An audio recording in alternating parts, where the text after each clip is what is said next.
ჩვენ გასწავლით როგორ გადავარჩინოთ ადამიანის სიცოცხლე. სად ვიმყოფებით ახლა? ჩვენ ვიმყოფებით პირველადი დახმარების ცენტრში. ყველა ჩემ ხუშტურსაც ვახორციელებ ხოლმე აქ. რას ასწავლით პირველადი დახმარების ცენტრში? ჩვენი მიმართულება ძირითადად არის გადაუდებელი სამიცო დახმარების სწავლება. შენ ხელოვნურად ატრიალებ ამ სიხს. შოკს რატო უკეთებენ ადამიანს ემკინოებში რო არის. გულზე ურტყავ დენს პირდაპირ მნიშვნელობით. გახსენით პატები და მოაცილეთ დამცავი ფენა. რამდენად დიდია ინტერესი და რამდენად ბევრი ადამიანი გსტუმრობთ ტრენინგ ცენტრში?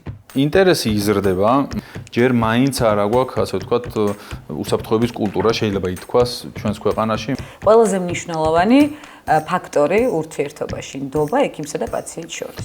სწორი კომუნიკაცია არის ძალიან მნიშვნელოვანი და კომპეტენცია ცხადია. ბევრი ადამიანი მორიგ პანდემიას ელოდება, უფრთხის დავარქმევდი ესე. გვემუქრება? არა. შეგვიძლია მშვიდად ვიყოთ.